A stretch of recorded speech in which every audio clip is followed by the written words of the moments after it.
Hello everyone, welcome back to my YouTube channel. बच्चों, आज हम स्टार्ट करेंगे एक्सरसाइज 10.3 स्ट्रेट लाइन का एक्सरसाइज 10.3। ये स्टार्ट करेंगे हम, इसके क्वेश्चन देखेंगे। चलिए, इससे पहले दो एग्जाम्पल हम लोग सॉल्व करते हैं। लास्ट क्लास में जो हमने पढ़ा था उस पर एग्जाम्पल हमने किया नहीं था, वो आज हम पहले डिस्कस करेंगे। ठीक है, तो एक बार रिकैप करते हैं। लास्ट क्लास में हमने क्या देखा था? Distance of A point from A line. किसी पॉइंट का एक स्ट्रेट लाइन से डिस्टेंस कैसे निकालते हैं? अगर लाइन का equation a x plus b y plus c equal to 0 है और हमारा कोई भी पॉइंट है x1 कॉमा y1, तो इसका जो फॉर्मूला हमने डेराइव किया था वो था d equal to mod of a x1 plus b y1 plus c divided by square root of capital a square plus b square. इस फॉर्मूला की मदद से हम निकालते हैं। यहाँ पर ए और बी क्या है? ये है coefficient of x and y from the equation of straight line. दूसरा चीज हमने डिस्कस किया था कि अगर दो पैरेलल लाइन होंगे तो उनके बीच का डिस्टेंस कैसे निकालेंगे। लाइंस अगर स्लोप इंटरसेप्ट फॉर्म पे दिए रहेंगे तो उसका फॉर्मूला हमने डिराइव किया था distance between parallel lines equal to mod of C2 minus C1 divided by square root of 1 plus m square, जहाँ पर एम क्या है? Slope of the parallel lines. क्योंकि दोनों लाइन पैरेलल हैं तो उनका स्लोप सेम होगा एम। और C2 minus C1 these are intercept in y axis. ठीक है, और अगर इन पैरेलल लाइंस का इक्वेशन इस फॉर्म पर दिया रहेगा x plus b y plus C1 equal to 0 and a x plus b y plus C2 equal to 0। यहाँ पर ए बी सी ये कैपिटल C1 C2 है। ठीक है, लास्ट पार्ट में जो हमने देखा था स्मॉल C2 C1 ये y इंटरसेप्ट था, इसमें कांस्टेंट टर्म होगा। तो इस केस में डिस्टेंस निकालेंगे C2 minus C1 square root of a square plus b square. अब हम इस पर एग्जाम्पल करते हैं। Find the distance of the point 3, -5 from the line 3x minus 4y minus 26 equal to 0। इसे सॉल्व करते हैं। सो d इक्वल टू, मान लीजिए ये हमारा लाइन है 3x minus 4y minus 26 equal to 0 और इधर कहीं पर पॉइंट है 3, -5। सो जो डिस्टेंस होता है वो हमेशा परपेंडिकुलरली मेजर किया जाता है। ये d हमें निकालना है। सो d इक्वल टू क्या होगा? ये होता है ax1 plus by1 plus c1, sorry c1 नहीं, c होगा सिर्फ c, इसका mod then square root of a square plus b square. और यहाँ पर x1 y1 क्या होगा? ये coordinate of the given points होगा। सो d इक्वल टू, हमारा जो लाइन है वो है 3।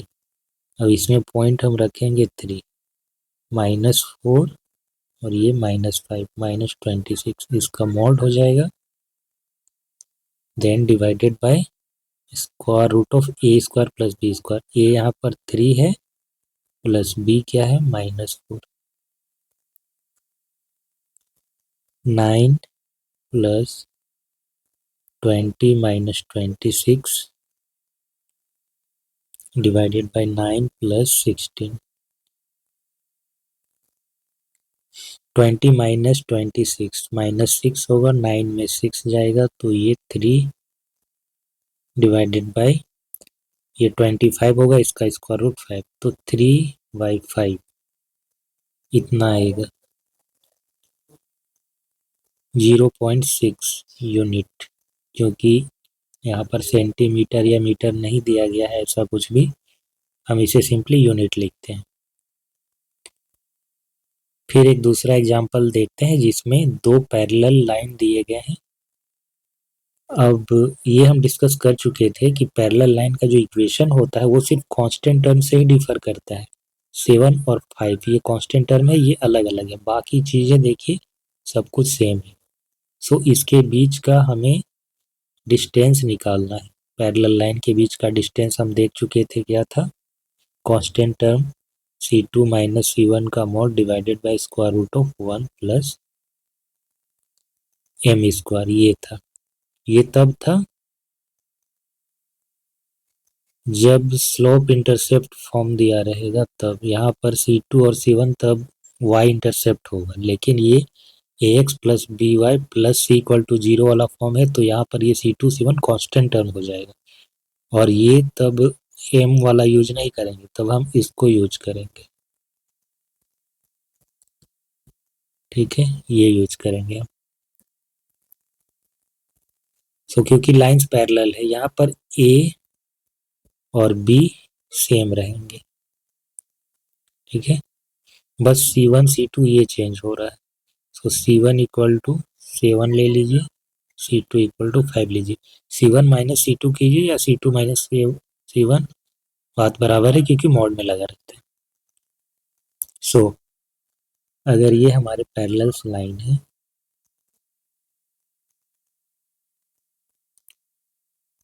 Three x minus four y plus 7 equal to 0, 3x minus four y plus 5 equal to 0, तो इनके बीच का डिस्टेंस d परपेंडिकुलरली मेजर किया जाएगा। So d equal to C1 minus C2, formula में शायद मैंने C2 माइनस C1 लिखा होगा। सो डजेंट मैटर, ये मॉड में लगा हुआ है, square root of a square plus b square. So 7 minus 5 का mod divided by 3 square plus minus 4 का स्क्वायर, देन इसका square root. So 2 divided by 9 plus 16 का square root. So 2 divided bye 5 आएगा, 0.4 यूनिट। अब हम स्टार्ट करते हैं हमारा एक्सरसाइज 10.3। पहला question, reduce the following equation into slope intercept form and find their slope and y intercept। So इसका जो पहला पार्ट है, x plus 7y equal to 0। Slope intercept form पर लिखने के लिए मैंने शायद कुछ फॉर्मूला डिस्कस किया था कोफिशिएंट के टर्म्स पे, और ये भी कहा होगा कि इसको याद करने की ज़रूरत नहीं है, उसे लिखने का जो तरीका है, जो इक्वेशन है उस फॉर्म में, वो हमको याद रखना है। हमें क्या लिखना है, हमें y equal to m x plus c इसमें लिखना चाहते हैं। सो सिंपली इससे क्या करेंगे, हम y को अलग कर लेंगे। 7y equal to minus x, फिर y equal to minus 1/7x, ये हो जाएगा प्लस 0। 0 इसलिए लिख रहे हैं क्योंकि हमको इंटरसेप्ट भी लिखना है। सो इसको जब कंपेयर करेंगे हम इस इक्वेशन से,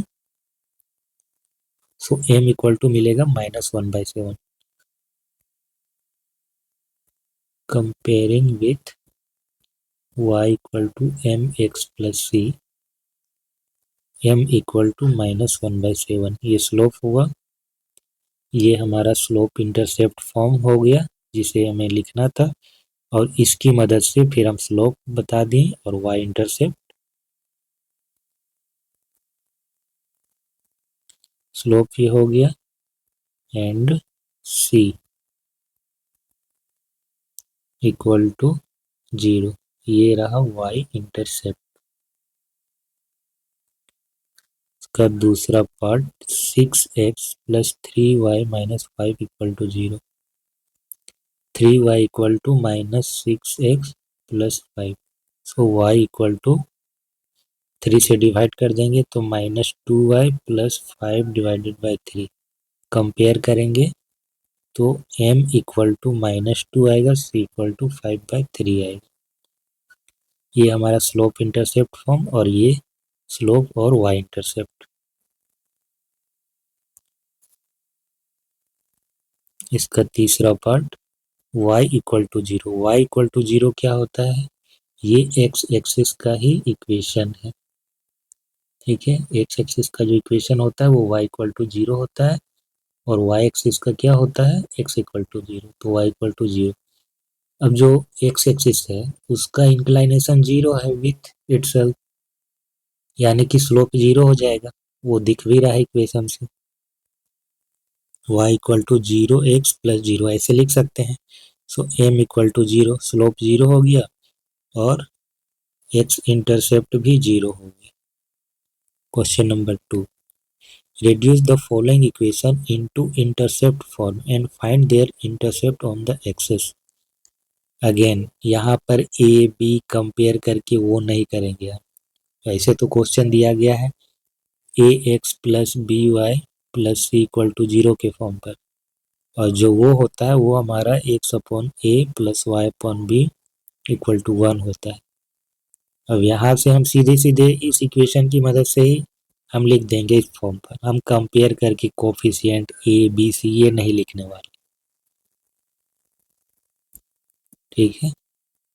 पहला part 3x plus 2y minus 12 equal to 0, तो 3x plus 2y equal to 12, 12 से दोनों तरफ डिवाइड कर देंगे, तो 3x upon 12 plus 2y upon 12 equal to 1, तो ये हो जाएगा x upon 4 plus y upon 6 equal to 1।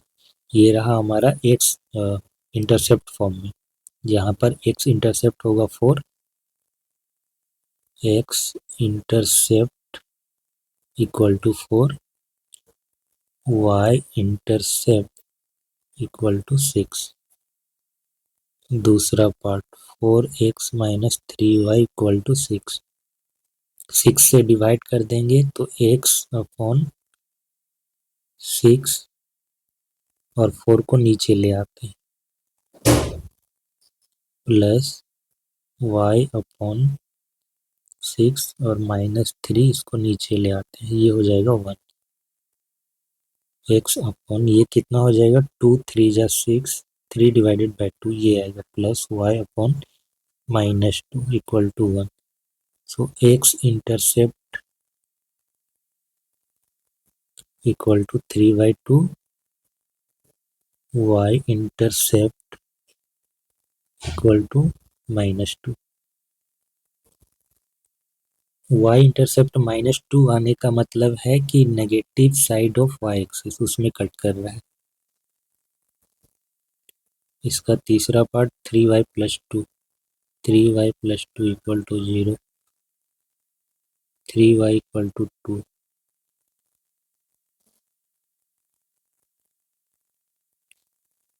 Okay, हम इसे ऐसे लिख सकते हैं 0 टाइम x प्लस 3y। अब इसको 2 से डिवाइड कर देंगे दोनों साइड, ये हो जाएगा 1। सो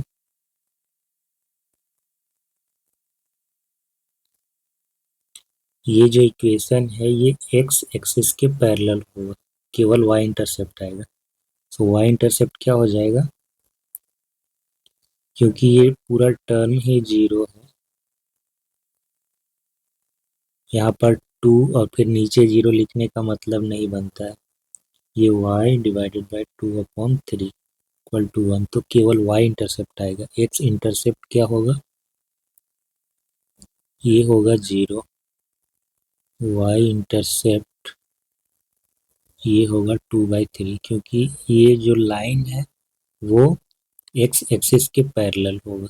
अब जब वो x एक्सिस के पैरेलल होगा तो x एक्सिस में कट कैसे करेगा।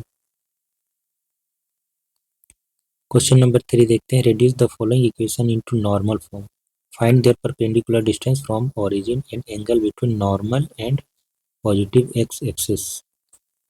सो अगर equation a x plus b y plus c equal to 0 है, तो हमने डिस्कस किया था कि जो कॉस ओमेगा होता है वो होता है plus minus a upon square root of a square plus b square, और साइन ओमेगा होता है plus minus b upon square root of a square plus b square. Then p होता है जो परपेंडिकुलर डिस्टेंस वो plus minus c divided by a square plus b square. ये 3 formula आता है। अब इसमें p जो है ना वो परपेंडिकुलर डिस्टेंस है तो उसका पॉजिटिव होना जरूरी है। सो पॉजिटिव बनाने के लिए यहाँ पर प्लस माइनस को हम एडजस्ट करते हैं। अगर फॉर्मूला जब हम ये अप्लाई करते हैं और नीचे वाला जो चीज़ है इसमें कोई इश्यू नहीं, जो c है ये अगर हमारा पॉजिटिव है देन इट्स ओके, ठीक है। और अगर c हमारा नेगेटिव हो रहा है, अगर c नेगेटिव हो रहा है उस केस में हम इसमें नेगेटिव वाला चीज़ लेकर के p को पॉजिटिव बनाते हैं। और अगर इसमें हम नेगेटिव ले रहे हैं तो हमको इधर भी नेगेटिव लेना पड़ेगा, क्योंकि जब ये फॉर्मूला डिराइव कर रहे थे तो वो p की मदद से ही आ रहा था, इसकी मदद से ही वो कैलकुलेट हुआ था, ठीक है। तो इतनी सी चीज़ है, यहाँ पर साइन का हम लोग ध्यान रखेंगे। अब चलिए कैलकुलेट करते हैं इसे। सो जो नॉर्मल फॉर्म है हमारा वो होता है x cos omega plus y sine omega equal to p, ठीक है। और कॉस ओमेगा क्या है, a divided by square root of a square plus b square. इस पर एक बार लिख देते हैं, cos omega divided by equal to plus minus a divided by square root of a square plus b square sine omega equal to plus minus b divided by a square plus b square. जो p है वह है plus minus c divided by a square plus b square.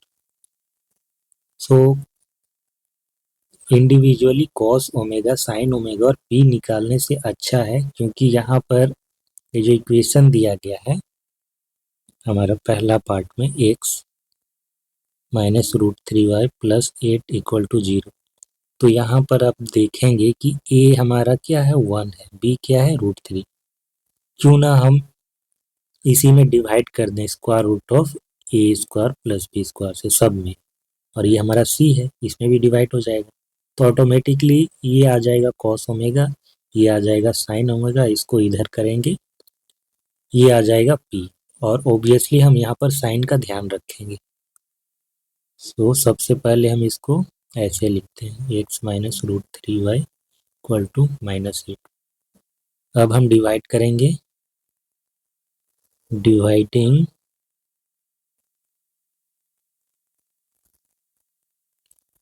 Both side by square root of 1 square plus minus root 3 का square, और ये कितना आएगा 1 plus 3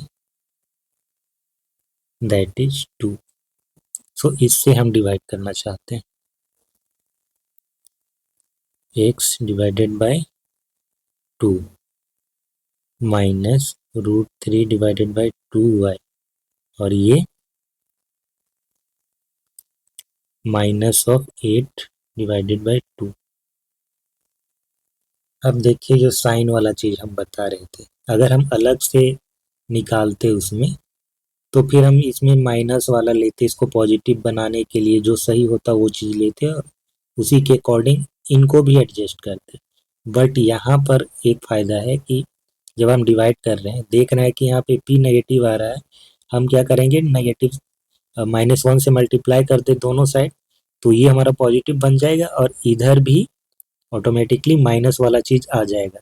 कहने का मतलब कि p को हम पॉजिटिव बनाने के लिए माइनस वाला चीज़ लेंगे, तो इसमें भी माइनस वाला चीज़ ले रहे हैं और इसमें भी माइनस वाला चीज़ लेंगे, मतलब कि ये इक्वेशन में जो बैलेंस करने के लिए दोनों साइड सेम चीज़ करते हैं वो कर रहे हैं, ठीक है। सो ये हो जाएगा -x/2 ये प्लस √3/2y, और ये हो जाएगा हमारा 4। माइनस को हमने दोनों साइड -1 से मल्टीप्लाई कर दिया, ये हो गया एडजस्ट। सो ये हमारा नॉर्मल फॉर्म हो गया। अब यहाँ पर हम लिख सकते हैं, अच्छा अभी नॉर्मल फॉर्म में नहीं गया है ये, तो बस उसका वैल्यू है, तो ये जो चीज़ होगा एंगल के रिस्पेक्ट में हमें लिखना है। ये -1/2 है, ये √3/2, ये कितना में आता है cos omega x cos omega plus y sine omega equal to p. यहाँ पर पी क्या है? 4 है। तो नॉर्मल फॉर्म में लिखने के बाद हमें परपेंडिकुलर डिस्टेंस बताना है और एंगल बताना। सो पी हमारा हो जाएगा 4। जो कॉस ओमेगा है उसका वैल्यू -1/2 साइन ओमेगा है √3/2। कॉस ओमेगा का वैल्यू नेगेटिव में आ रहा है। ये तो हमारा लग रहा है कि साइन 60 डिग्री,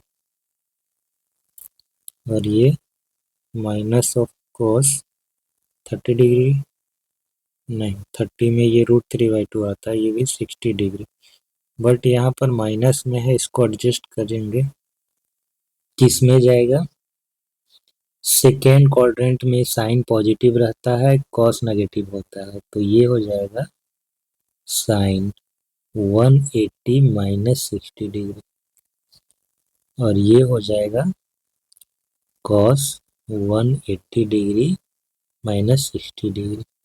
समझे? तो कॉस 180 माइनस थीटा, ये क्योंकि हमारा सेकेंड में है, सेकेंड क्वाड्रेंट में, सेकेंड में कॉस नेगेटिव होता है, इसलिए ये नेगेटिव बाहर निकालेगा, जबकि ये पॉजिटिव बाहर निकालेगा। अब देखिए, अब ये क्या हो जाएगा? कॉस 120 डिग्री और ये साइन 120 डिग्री। सो ओमेगा हमारा 120 डिग्री होगा और पी का वैल्यू 4। जो नॉर्मल फॉर्म होगा वो क्या हो जाएगा तब? एक्स कॉस 120 डिग्री और ये हो जाएगा y sine 120 degree equal to p. अब इसका दूसरा पार्ट देखते हैं। y-2 equal to 0, y-2 equal to 0, इसे हम लिख सकते हैं y इक्वल टू 2। तो यहाँ पर a 0 हो जाएगा, b हो जाएगा 1। तो डिवाइड करते हैं हम दोनों साइड। तो 0 square plus 1 square plus y divided bye 0 square plus 1 square divided by 2 0 square plus 1 का स्क्वायर। तो ये हमारा 0 0 ही रहेगा, और ये क्या हो जाएगा? ये 0 टाइम्स एक्स प्लस ये y equal to 2। So x cos omega plus y sine omega equal to p. Cos omega हमारा 0, साइन ओमेगा 1, यानी कि π/2, राइट? π/2 होगा ओमेगा, ओमेगा इक्वल टू π/2 या 90 डिग्री। पी का वैल्यू 2, और जो एक्चुअल हमारा परपेंडिकुलर फॉर्म होगा वो हो जाएगा एक्स कॉस π/2 या 90 डिग्री भी लिख सकते हैं, वाई साइन π/2 इक्वल टू 2। तीसरा पार्ट देखते हैं इसका। x minus y equal to 4, x minus y equal to 4। तो डिवाइड करेंगे दोनों side, square root of 1 square और -1 का स्क्वायर, वो भी 1 स्क्वायर ही लिखते हैं, minus square root of 1 square plus 1 square equal to 4 divided by square root of 1 square plus 1 square. So x divided by √2 plus minus y divided by √2 equal to 4 divided by √2।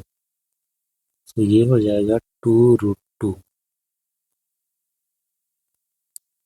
X cos omega plus y sine omega equal to p. So cos omega का value आया 1/√2, sine omega का value है -1/√2। P का value है 2√2। 1/√2 किस में आता है? 45 डिग्री में। 45 डिग्री, यहाँ पर minus sine 45 degree. Cos positive है, साइन नेगेटिव है, ऐसा कब होता है? सेकेंड में तो साइन पॉजिटिव रहता है, थर्ड में टेन और कॉट पॉजिटिव होता है, फोर्थ क्वाड्रेंट में,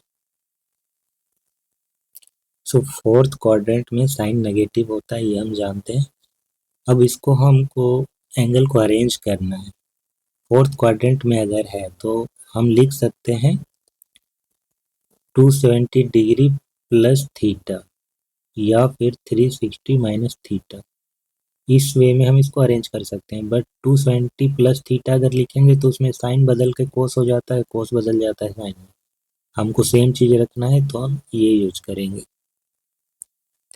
सो कॉस 360 माइनस 45 डिग्री, ये पॉजिटिव होगा फोर्थ क्वाड्रेंट में, यानी कि cos 360 minus theta equal to cos theta होता है, दैट इज cos 45 डिग्री निकालेंगे। But sine 360 degree minus 45 degree, that is 360 minus theta equal to minus of sine theta निकलता है, इसीलिए।